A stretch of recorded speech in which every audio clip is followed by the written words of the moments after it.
the most difficult challenges happening in our lives and in the world around us are also pure potentiality for transformation. That we kind of need all the stuff that's going wrong in the world in order to motivate us individually and collectively to, wake up and change. The more we inhabit love, compassion, acceptance, tolerance, forgiveness, all those groovy spiritual principles, the more that then radiates out into the world.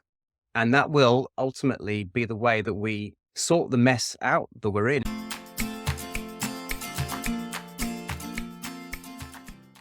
Hey everyone, thanks for tuning in to the Vibrant Soul Society, The Conversations.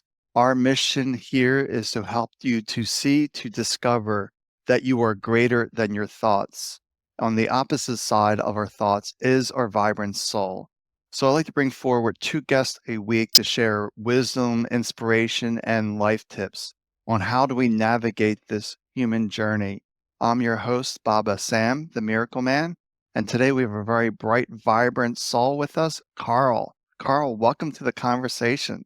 Thank you. It's an absolute pleasure. I was just saying to you before we jumped on that I recently went to the States for the first time and just love the energy over there. And I know you guys have been having a few challenging moments recently, but even better opportunity, more invitation there, isn't there, to come into the heart and to come into the breath and to come in back to the soul and to recognize that everything that is occurring in our lives is a temporary experience and that we're all just impermanent. We're impermanent beings. We're journeying through life. It has different seasons, different chapters, and some of those moments are challenging. I know that you and I both share a lot of history around disability and illness and adversity.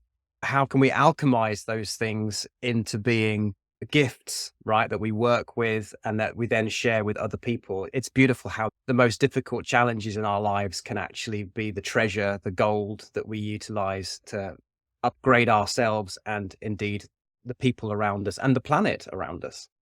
Let's back up a little bit for people, because you were talking about the adversity, the disabilities that we discussed, but people who don't know you, who is Karl? Well, I mean, how long have you got? That's a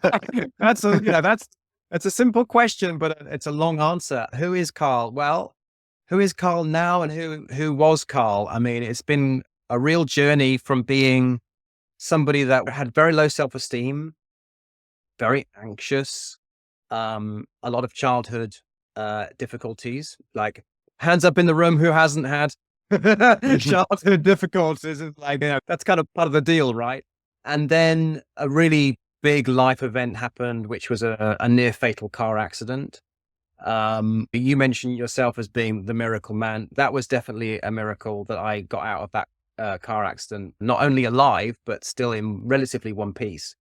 When I was cut out of the car, the emergency services were quite shocked that I was still alive, let alone like fully intact. But I did damage my spine very badly. And I've been on a 20-year journey of neurological issues, similar to yourself, perhaps. I think you recovered from MS. Is that right? Yeah, I don't have multiple sclerosis anymore. Yeah, I mean, that's amazing. It's absolutely amazing. And, I was being told I would be in a wheelchair and I would need carers every day and I would never be able to, do this and I would never be able to do that. And they wanted to like put metal rods in my back and they wanted to dose me up on all of these medications. And I said no to that. And I decided to meditate, not medicate.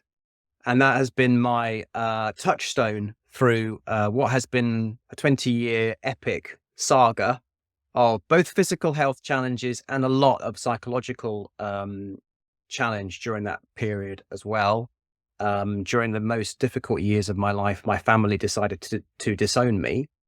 So when I needed the love and the support of a nurturing family the most in my life, they did a 180. And, that's been a big journey to heal and recover from that. And there's been lots of things, as we accumulate, don't we, over life, various different layers of wounding. The amazing thing is how much healing and transformation is possible. That's who I am. It's a journey of adversity and struggle and disability and challenge. And the recognition at some point during that journey that what I was going through, I'm sure you can relate to this, wasn't just about me, that there was some higher purpose to that, that I was going through that journey, yes, to heal and transform and awaken myself. That's a work in progress. I still class myself as a beginner, right? Beginner's mind. Every day is a new start. Some days I feel like an expert in meditation and mindfulness. Some days I feel like way back at the beginnings on step one again. So that's the journey. It became very clear to me that what I was going through was for some higher purpose, and that I was meant to teach, and I was meant to coach, and I was meant to share. And so I began being a meditation and mindfulness teacher over in Southeast Asia, particularly running retreats a lot, working with people with addiction, working with people with all sorts of health challenges and life challenges. Life, part of life is challenge, get used to it kind of thing, right? We can either kind of like sink into that and be drowning in it, or we can find the light and find that strength within and that spiritual strength, which is definitely I've developed a strong level of resilience, a strong level of courage.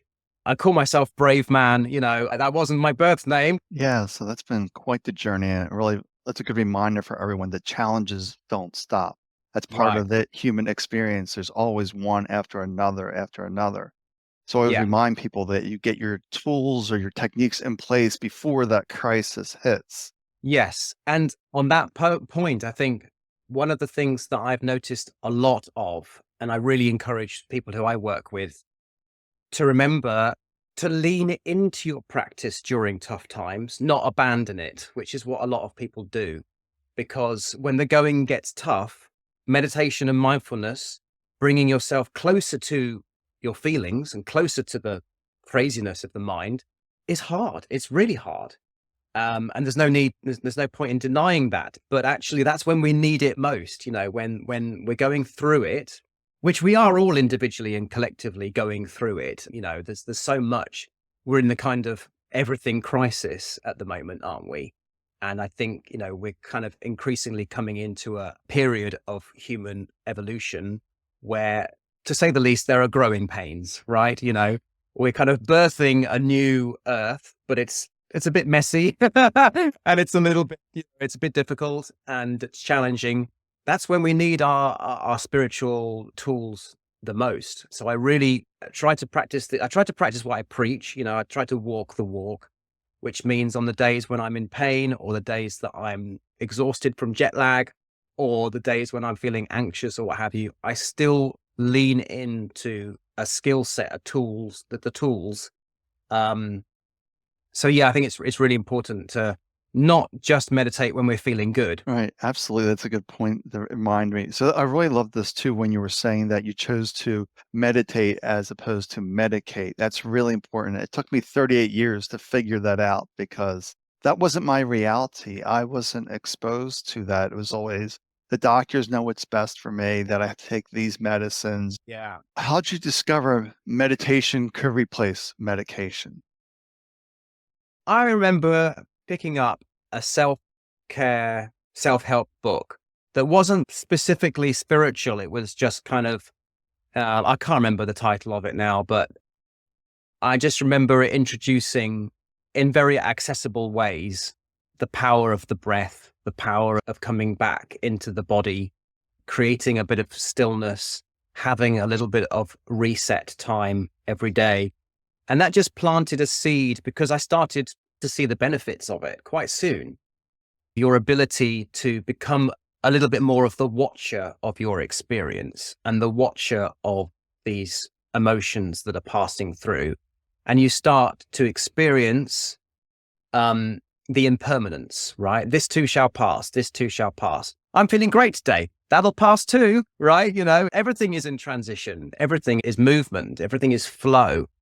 And I mean, it's so crazy, right? That I got to the age of, I don't know what it was, 2022, without knowing how to sit and breathe. How is it that our society has kind of created a civilization that doesn't have spiritual practice and these basic principles at its core, it's lost its way, hasn't it?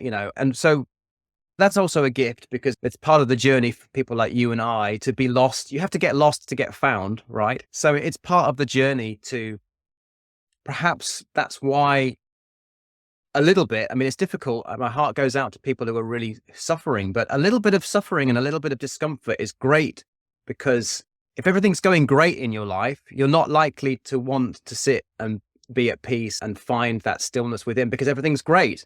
But of course, ultimately, when you do start to sit with yourself and kind of lift the lid on this madness in the mind, you start to think, oh, actually, everything's not great. I thought it was.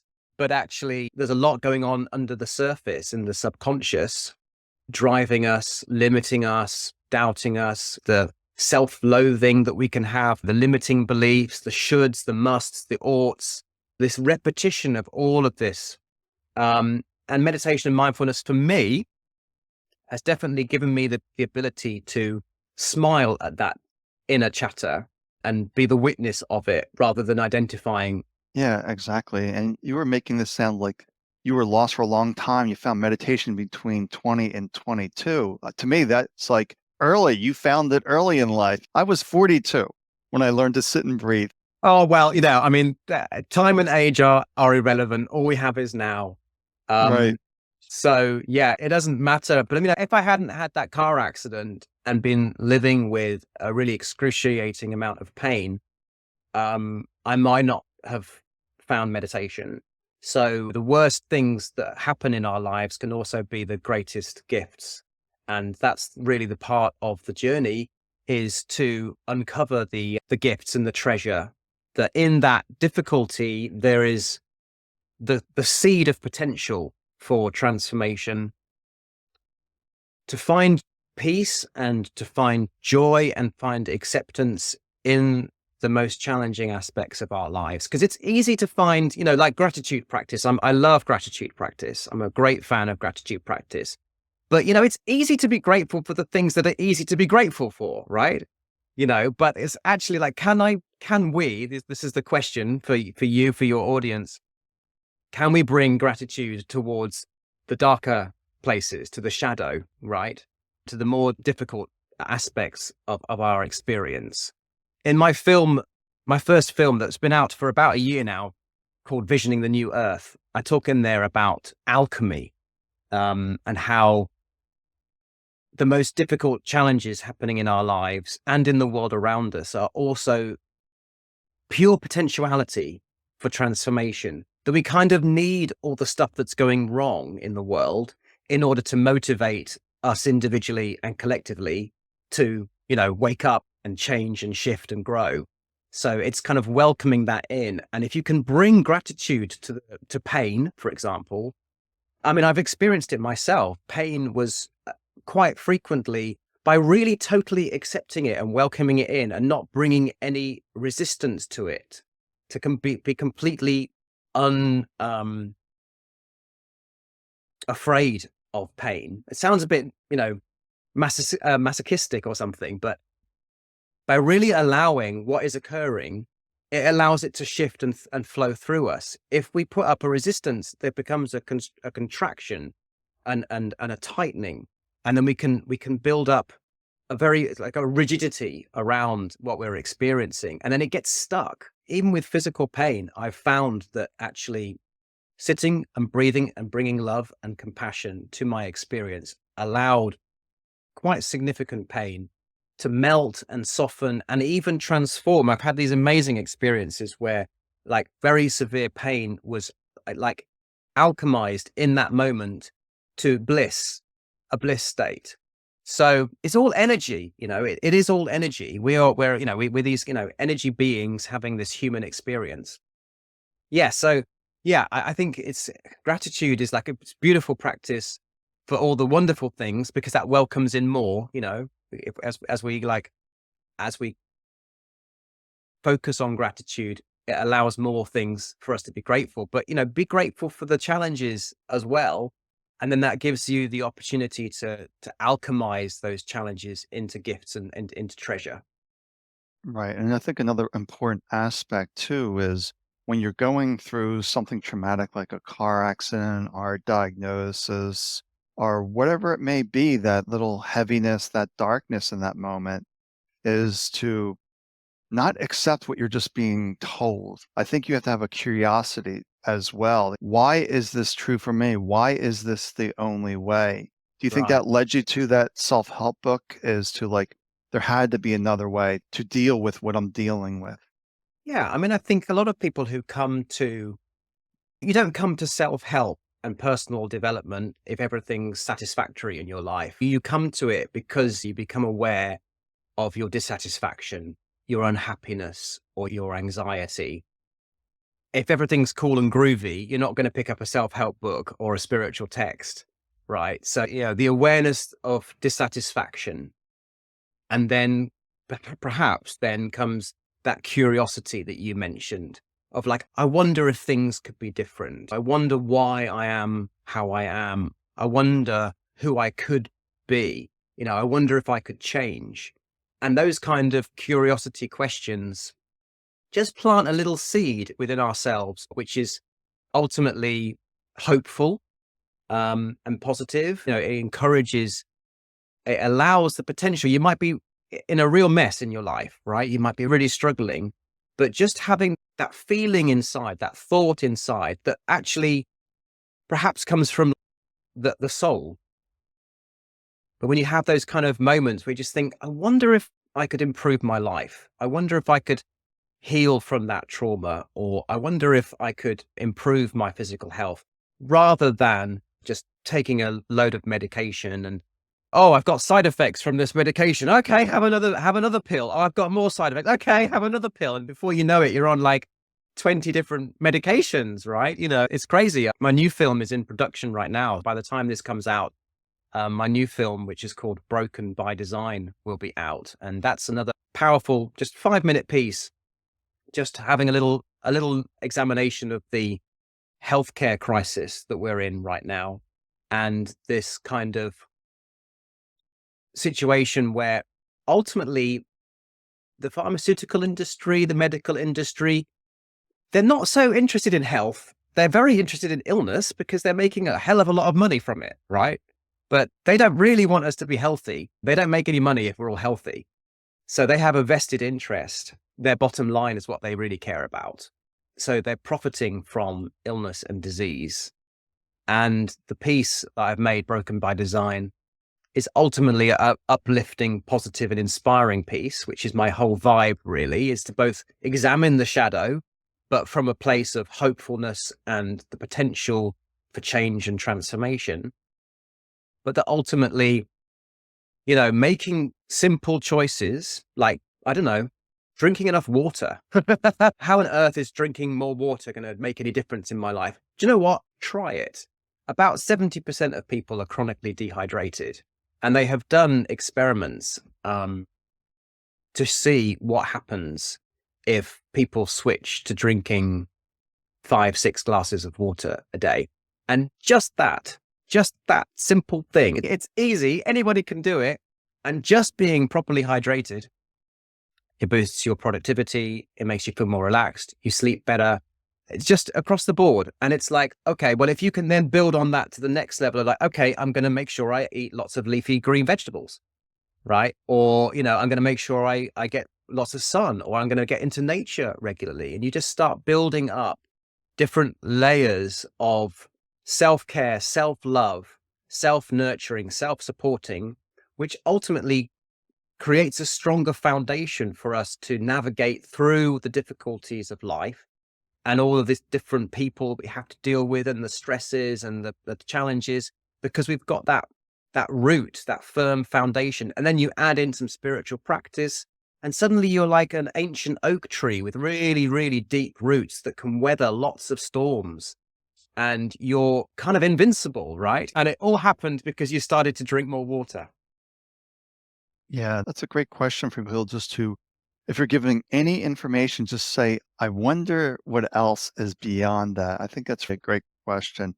I try to phrase things with questions because ultimately, it's like I'm a spiritual teacher, which sounds terribly egotistical, But, ultimately a spiritual teacher's job is to encourage questioning from within the student and for them to discover the answers themselves, because it's experiential, right? You can read every book that's ever been written on spirituality, but that's not going to, they're going to be signposts, but the actual path is your path to walk. As a teacher, my role is to pose questions to people. Can you bring a little bit more love and a bit more acceptance to that? Because if the answer is no, I can't, then okay, can you bring love and acceptance to the part of you that can't bring love and acceptance? Right? It's like, oh, yeah, okay, I can do that. Right? So love and acceptance, love, love, love, because the more we love ourselves, the more capacity we have to love. Okay. The more we accept ourselves, the more capacity we have to be accepting. The more tolerant we are, the more tolerant we become out there in the world. The outer world is a reflection of our inner landscape. So it's a feedback loop. So if you want the world out there to change, and we pretty much all of us do, right? Most of us are aware that whether you look at healthcare system or wars or the economy or politics or anything like that, there's not really any area of modern society, civilization that is not in need of an upgrade. But actually it's an inside job. As we change, so the world changes. I like to think of us as being music, that every single day we are music and we are broadcasting that music. Everybody that we meet, everyone we interact with, our environment is being impacted by this frequency, this music that we are broadcasting. And that can be actively like smiling at people when you walk down the street. You can change somebody's day just by giving them a little smile, a stranger on the street, right? A little random act of kindness that costs you nothing at all, just a little smile. And it's a feedback loop, right? Because if you smile at other people, they're going to smile back, usually happens, and that's going to make you feel good. The more we inhabit love, compassion, acceptance, tolerance, forgiveness, all those groovy spiritual principles, the more that then radiates out into the world. And that will ultimately be the way that we sort the mess out that we're in the world. If more and more people get on board with those principles and start being a beacon of light, a beacon of hope, a beacon of love. But it has to start with us. It's an inside job. Can I love and accept myself? No, I don't really want to do that. It's like, okay, that's where we start, right? Because that inner journey then becomes the fertile ground for us to then cultivate a new world together, a new earth. Yeah, that's really it. The goal of a spiritual teacher is to remind you who you really are. That's it. This program here is like you're greater than your thoughts, this madness that you called it, because we want you to step into that soul, the spirit, your essence. And it's Yeah. really that.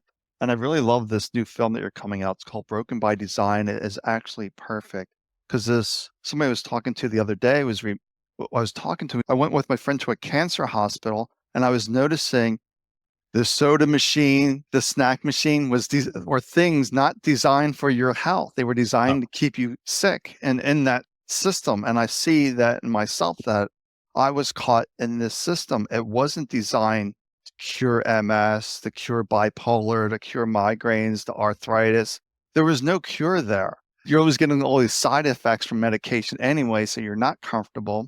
But we get yeah. locked into this. And I think that's really from our education system where it really gets us to be obedient, that they know what's best for us out there. We just got to listen and follow along. Yeah. No, that's true.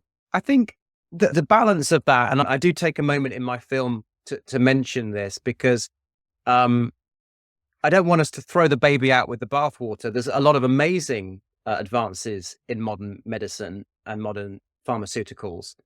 But I think that too often a pill is the first reaction and response rather than a bit later down the line. And instead of looking at some just basics, I mean, you know, general practitioners, doctors, they know hardly anything about nutrition, right?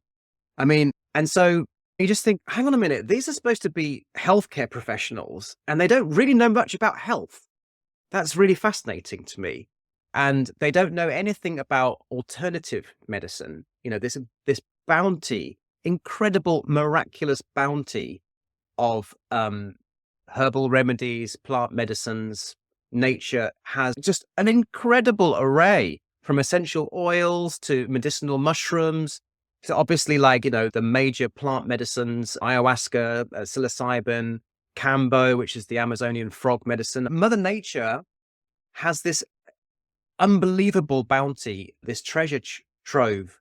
And yet you go to a normal doctor and they know nothing, absolutely nothing. And not only do they know nothing, but they consider that to be kind of witchcraft or something, right? You kind of have to become your own health advocate and go on your own healing journey. And you can get lost down lots of rabbit holes because nutrition, for example, is a complete minefield. It's just like, what kind of vitamin C should I be taking? How? When? I don't know what doses, because there's so much information out there that's wrong information. And that's also something I mentioned briefly in the film, is this huge imbalance. It takes a lot of money to do research. So you've got the pharmaceutical giants spending millions on research, and then, of course, deciding which research they publish and which they don't. It's like, oh, I don't actually like the results of that study, so we'll just bury that somewhere. They don't have to release it. So if you're an independent person and you want to prove that, I don't know, vitamin D is great for curing cancer or something, how are you going to fund the millions of pounds to do research? So the whole field of nutritional and pharmaceutical and herbal remedy research is so massively biased. And that's deeply unfair, because it does leave a lot of people ultimately relying on a system that isn't ultimately motivated by helping people get well. It's actually motivated by keeping people on lots of medications and dosing them up on even more sugar. Like you said about the people in the waiting room at the cancer hospital, and there's the soda machine and there's the chocolate and there's the crisps. And you just think, where is the health here? Yeah, you make a really good point. The doctor's nutrition, when I was seeing my psychiatrist and the way the brain thinks, but it just reminds me back when I was seeing my psychiatrist for 17, 18 years, he never once said to me, why are you taking your thoughts as truth? As soon as I discovered meditation, within a week of my simple 5-minute practice, I discovered, because mine would be thinking, I'd be like, stop thinking, mind thinking, stop thinking, mind thinking, stop thinking. So I was on this, then I realized, wait, that's a thought chasing a thought. If I'm chasing my thoughts, I'm not my thoughts. When I realized I was not my thoughts, it was a huge epiphany for me, because I was suicidal in my 20s from taking my thoughts as true. Yeah. And my psychiatrist never once asked me, why are your thoughts true? Yeah. They never suggested meditation, yoga, mindfulness, any of these practices. He never suggested that. It was always, here's another pill, here's another pill. Yeah. My epiphany, we talked about before, this madness, we're not that, it's our distraction. We either get lost in that noise, or we take a practice to find who we really are. Exactly right. To find who we really are. And nobody can tell us who we really are. That's an individual journey, but you can have a guide. The best therapy is meditation. You're putting yourself under a microscope and examining this madness, this constant chitter chatter. And the repetition of these thoughts is what is creating our reality, or at least co-creating it. So, most people, the thoughts they had yesterday and last week and last month and 2 years ago and 10 years ago are the same.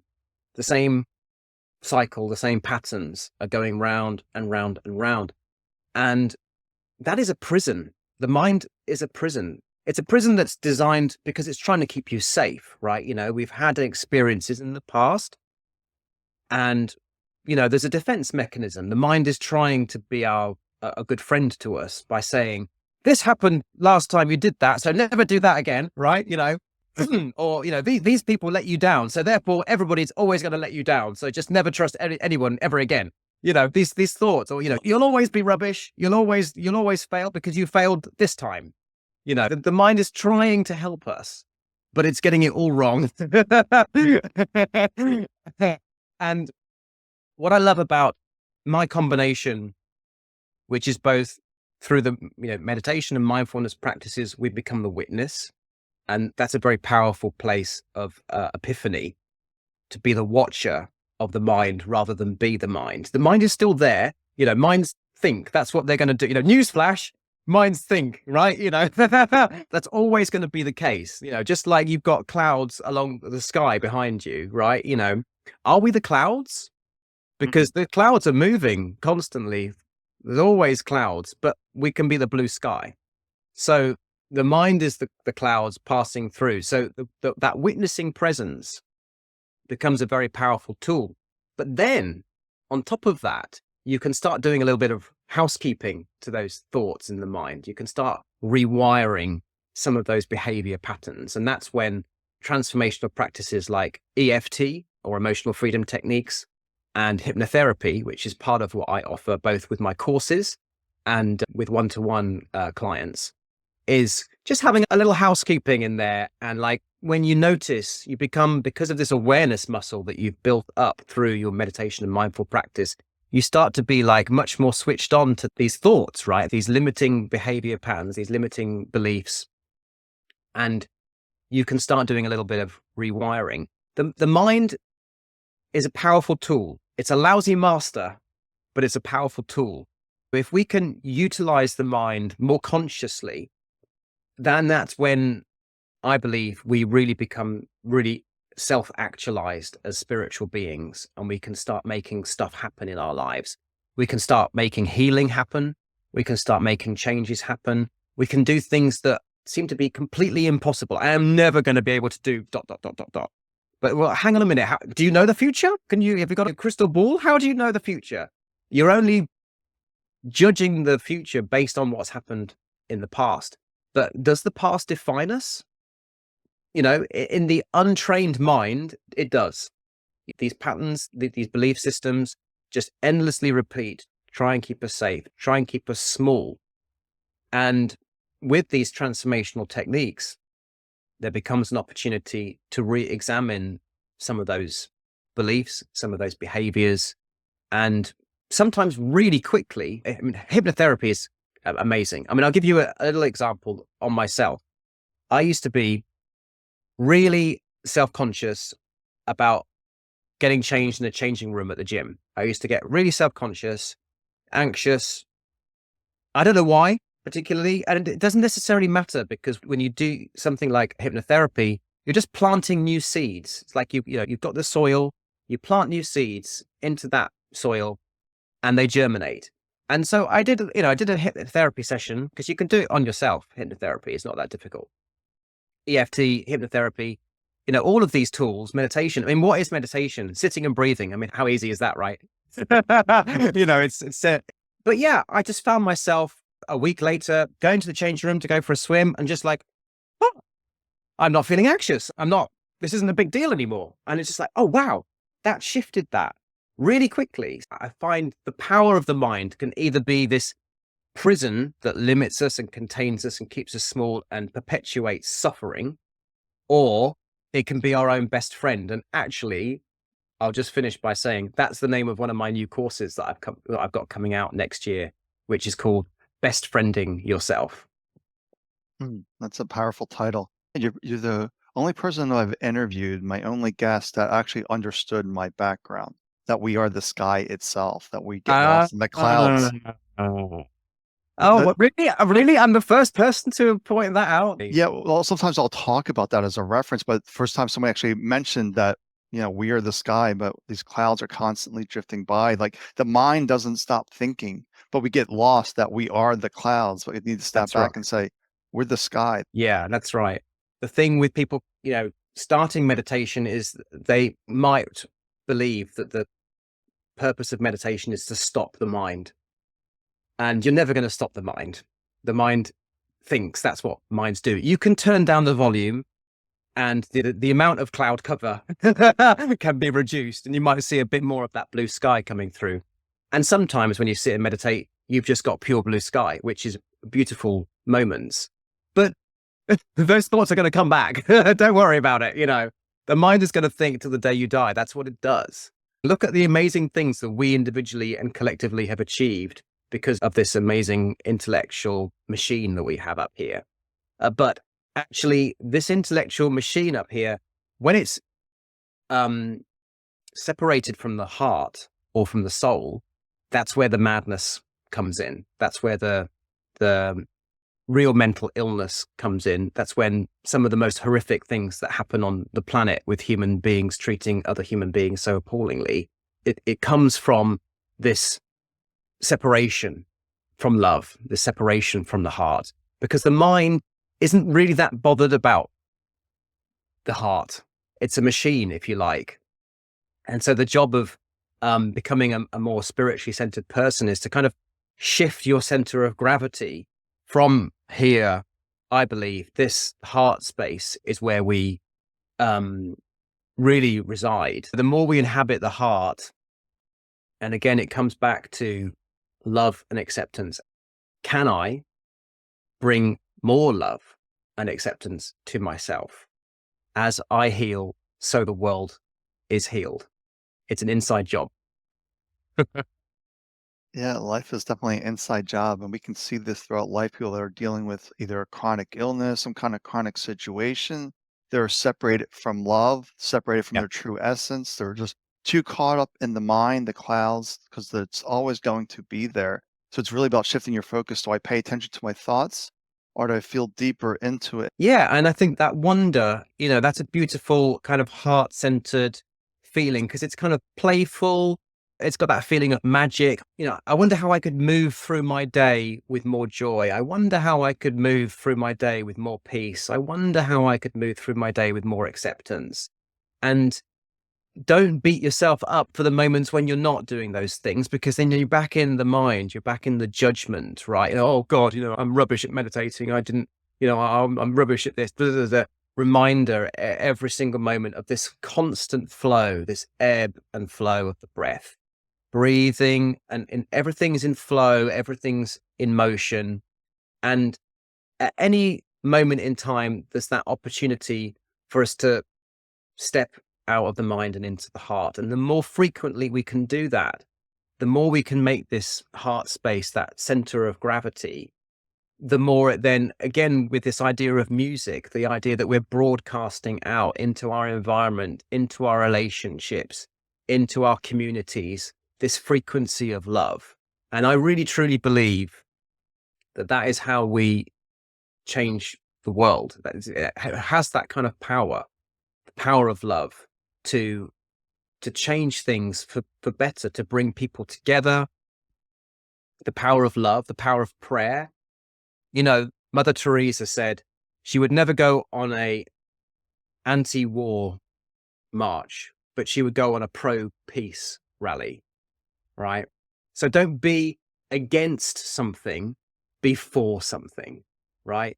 If you want more tolerance, don't go on oh, people are so intolerant march. Go on yay, let's be tolerant, and celebrate that. So it's approaching the same energy, but from a different perspective, I think. I just think it's amazing how impactful these seemingly simple practices of intentionality and heart-centeredness can have a profound impact in our lives and in the world. Yeah, so love changes everything because there's no power greater than love. Yeah. Everything else is below love. Love is the ultimate power, and we can really dive into that place. So if they have questions, how could they reach out to you, Karl, the audience? Oh, I'd love people to check out my website, karlbraveman.com. I'm all over social media right now. I've got my new film, which is going to be on YouTube, Broken by Design. People can find my first film there, also Visioning the New Earth. And I've got free courses coming out in the new year. So if people want to jump on and join my community, we're better together. That's a big theme, I think, for 2025 and beyond, is community, fellowship. I've definitely recognized how important it is for us to come together. And then when we have more clouds in the sky, when there's more adversity and struggle in our lives, we have a supportive community to help us and support us and encourage us to keep on with our practice, because that's when we need it most. Yeah, absolutely. So when life gets cloudy, find your support community. So thank you Yeah, for Carl for coming onto the conversations. I really appreciate it having you here. absolute pleasure. Thank you so much.